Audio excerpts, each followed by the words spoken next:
Dictation start होगी 5 second बाद।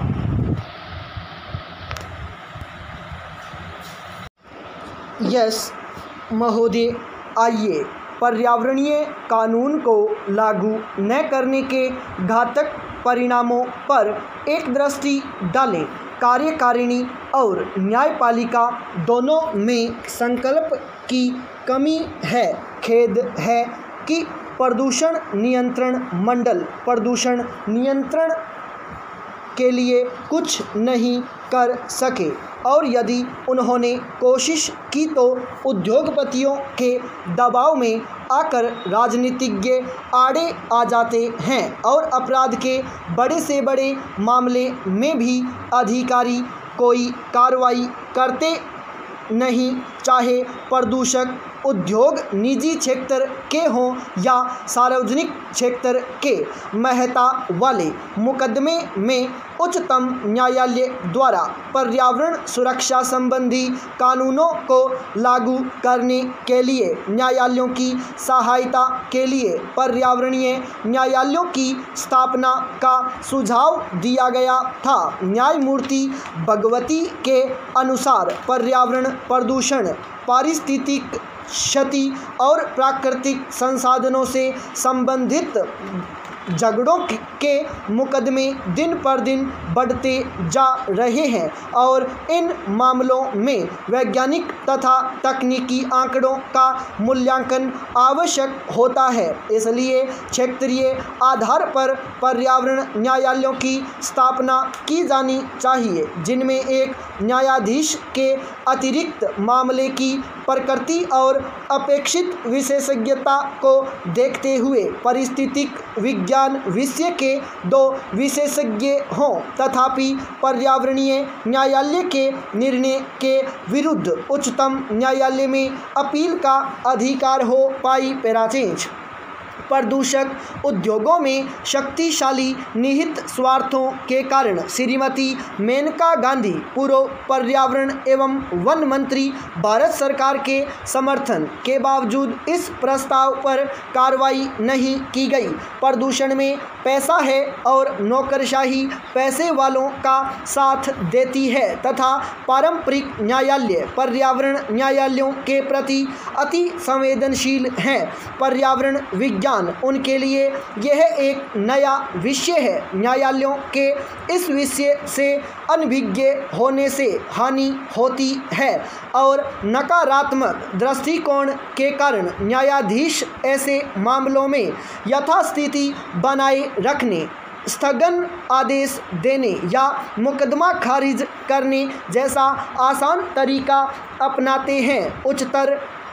उच्चतम न्यायालय के कुछ न्यायाधीशों ने इस दिशा में प्रशंसनीय कार्य किया है, किंतु पारंपरिक न्यायालयों के विद्वान वकील प्रदूषण नियंत्रण के संरक्षक नहीं है, क्योंकि वे कानूनी प्रक्रिया संबंधी जोड़ तोड़ में लगे रहते हैं और उन्हें कै बनाम खे के पारंपरिक मुकदमों से ही फुर्सत नहीं मिलती और न ही उनमें पर्यावरणीय मामलों को निपटाने की विशेष योग्यता होती है।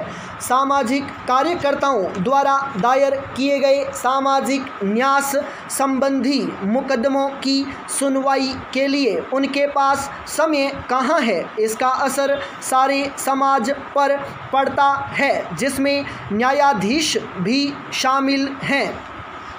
अन्य लोगों की तरह उन्हें भी दूषित वायु में सांस लेना पड़ता है, प्रदूषित पानी पीना पड़ता है, वनों की कटाई और रेगिस्तान का वे भी रोना रोते हैं और प्रचुर मात्रा में उपलब्ध अनेक नैसर्गिक लाभों से वंचित रहना पड़ता है।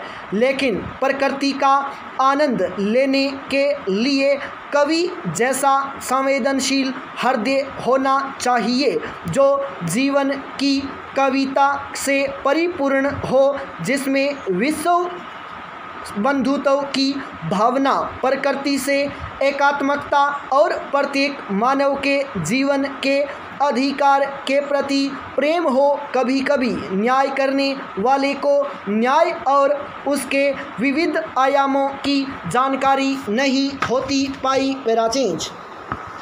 महोदय, हमें आवश्यकता है ऐसे संवेदनशील पर्यावरणीय न्यायालयों और न्याय प्रक्रिया की जिसमें सामाजिक प्रतिबद्धता और सतत विकास दोनों संभव हों।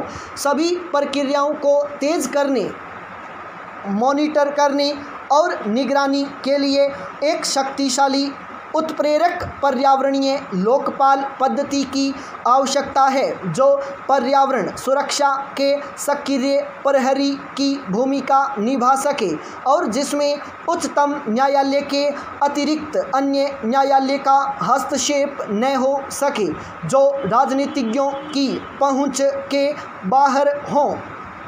सामाजिक कार्यकर्ता और दिन से दिन आदिवासी भी जिस तक आसानी से पहुंच सके तथा जो जनता और संसद के प्रति उत्तरदायी हो। पाई पैराचेंज। लोकपाल पद्धति का ढांचा कार्यविधि ऐसी होनी चाहिए कि वास्तव में पर्यावरण सुरक्षा और संरक्षण तथा जीव मंडल की अखंडता बनी रहे। अति प्राचीन उपनिवेशवादी जटिल और मूल व्यवस्था से प्रबंध कौशल, वैज्ञानिक साधन, नए नए प्रयोग करने और नई परिस्थितियों के अनुकूल बनाने की क्षमता के अभाव में प्रौद्योगिक आतंकवाद और उन नई चुनौतियों का मुकाबला करना संभव नहीं है जिनका सामना इस उपग्रह पृथ्वी और इसके निवासियों को करना पड़ रहा है।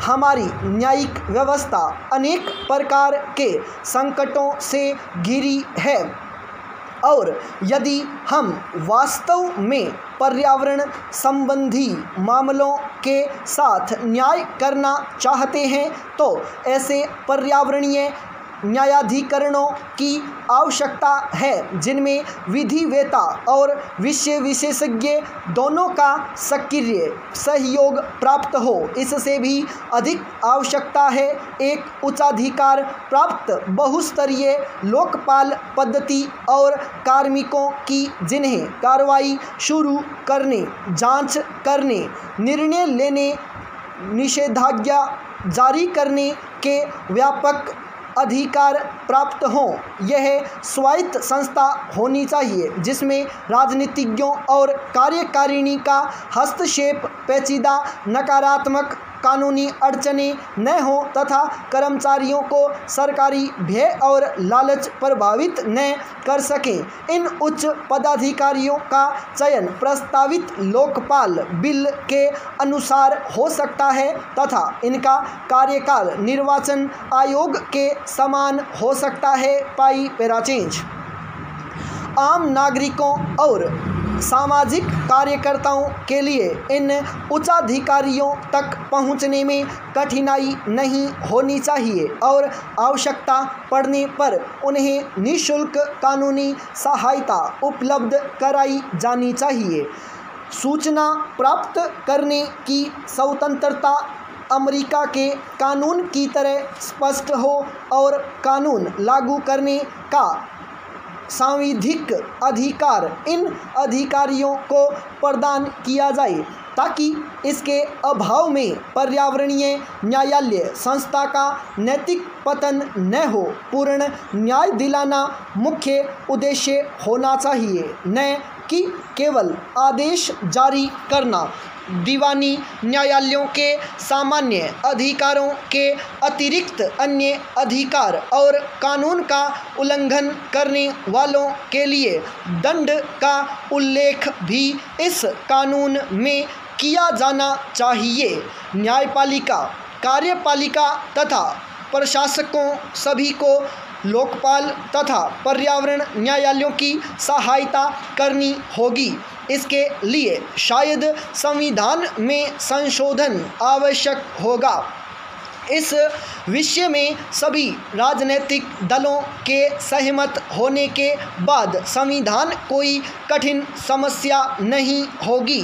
तकनीकी मामलों में केवल खंडपीठ पूरी तरह न्याय नहीं कर सकती। इसके लिए इस क्षेत्र में सक्रिय कार्यकर्ताओं की सहायता आवश्यक होगी। स्टॉप।